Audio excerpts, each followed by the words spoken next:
Hello students, यहाँ पर हम लोग देखेंगे क्लास 10th के एनसीईआरटी के मैथ और एनसीईआरटी के मैथ में हम यहाँ पर देखने के लिए जा रहे हैं एक्सरसाइज 8.1। अब देखिए, जैसा कि तुमको पता है कि एक्सरसाइज 8.1 जो है वो हमारा त्रिकोणमिति का इंट्रोडक्शन वाला एक्सरसाइज है। तो बिल्कुल आसान वाले प्रश्न होंगे अगर तुमने इसका इंट्रोडक्शन वाला वीडियो तुमने देखा है।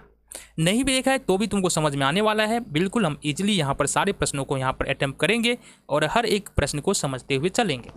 पहले नंबर का प्रश्न क्या, और जरा हम समझते हैं। पहले नंबर के प्रश्न में कह रहा है त्रिभुज एबीसी में जिसका कोण बी समकोण है। तो ये तुम्हारे पास जो है एक ट्रायंगल बना हुआ है त्रिभुज एबीसी जिसका कोण बी जो है वो समकोण है, मतलब ये वाला कोण समकोण है। ठीक है, अब ये कोण समकोण है तो इसके सामने वाली जो भुजा होगा जो कि एसी है वो हमारा क्या हो जाएगा, कर्ण, या बोल लो तो एच। ठीक है, इतनी बातें समझ में आ गई।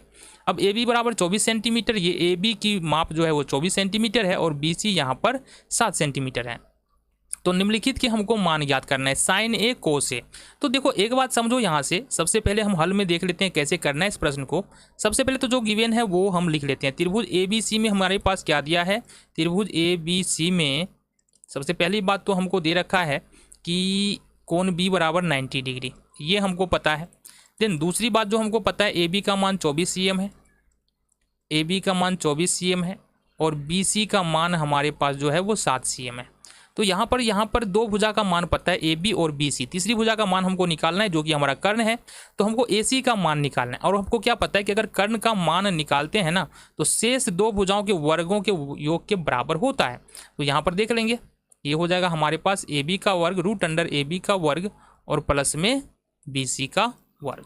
ऐसा क्यों हो रहा है, क्योंकि यहाँ पर हम एच निकाल रहे हैं और एच निकालने के लिए यानी हमारा यदि कर्ण निकालना है तो इसके लिए पी का स्क्वायर और प्लस में बी का स्क्वायर रूट के अंदर में होता है। ये वाला फॉर्मूले का उपयोग हम लोग करते हैं।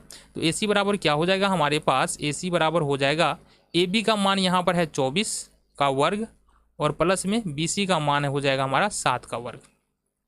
देन ए सी बराबर हो जाएगा हमारे पास 24 से कितना होगा 576 और 7 7 49।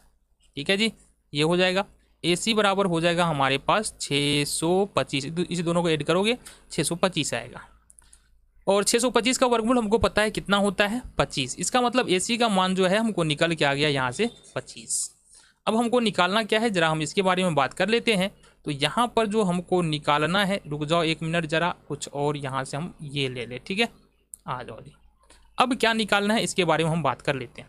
हमको बोल रहा है ना पहला में साइन ए कोस ए का मान निकालना है, साइन ए का मान निकालना है। अब एक बात बताओ, तो साइन ए का मान निकालोगे तो साइन थीटा बराबर क्या होता है हमारा, लंब बट्टे आधार। क्या होता है, लंब और बट्टे में आधार होता है। तो यहाँ पर हमने क्या बताया, यहाँ पर हमने बताया कि 90 डिग्री के सामने वाली लंब बट्टे कर्ण होता है बाबू, साइन थीटा बराबर, ये थोड़ा देख लो, लंब बट्टे हमारा हो जाता है कर्ण।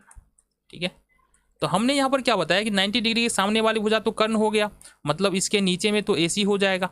और जिस भी एंगल पर विचार करें, सपोज यहाँ साइन ए पर विचार किया जा रहा है तो इस ए के सामने वाली भुजा ही लंब होता है। ए के सामने भुजा कौन सा है, बी सी भुजा है ना, तो ये हो गया हमारा बी सी। यहाँ से हमारे पास साइन ए बराबर क्या निकल के आ जाएगा, हमने निकाला है बी सी बट्टे ए सी। तो बी सी का मान हमारे पास कितना है, बी सी का मान 7 है और ए सी का मान हमारे पास अभी अभी हमने निकाला है 25। तो ये हो गया साइन ए बराबर 7/25। देन दूसरा जो निकालना है हमको, क्या निकालना है, कोस ए। कोस ए, तो कोस ए बराबर होता है हमारा आधार बट्टे कर्ण। क्या होता है, आधार और बट्टे में कर्ण। ठीक है, अब देखो हमने क्या कहा, ये सामने बी के सामने यानी जो 90 डिग्री का जो कोण है बी, इसके सामने वाली भुजा कर्ण है। ए पर विचार कर रहे तो ए के सामने वाली भुजा है लंब है और जो तीसरी भुजा बच गया जो कि ए बी बच रहा है ना, ए बी हमारा आधार है। इसका मतलब हो जाएगा ए बी और कर्ण तो हमारा एक ही है, वो है ए सी।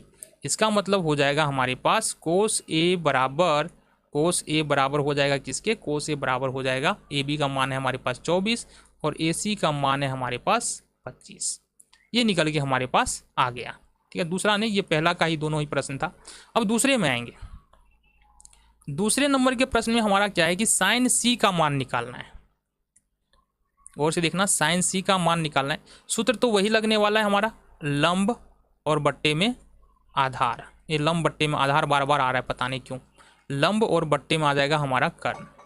अब यहाँ पर गौर से देखना, लंब बट्टे कर्ण होगा तो चूंकि सी पर विचार कर रहे हैं तो सी के सामने वाली भुजा लंब यानी कि ए बी हमारा लंब हो जाएगा और हमारा आधार जो है वो क्या हो जाएगा जरा बताना, लंब बटे कर्ण, कर्ण हो जाएगा हमारा ए सी।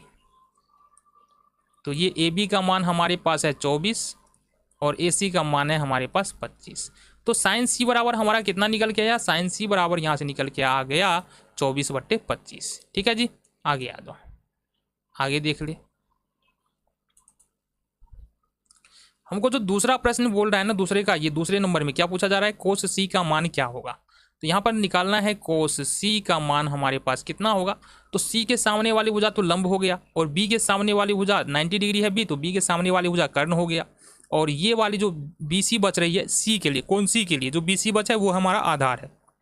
और कोस सी बराबर क्या होगा हमारा आधार और बट्टे में कर्ण, ये हो जाएगा। आधार है हमारा बी सी और कर्ण है हमारा ए सी। बी सी का मान 7 है और कर्ण का मान 25 है। तो इस तरह से तुम्हारा प्रश्न संख्या 1 होता है यहाँ पर खत्म।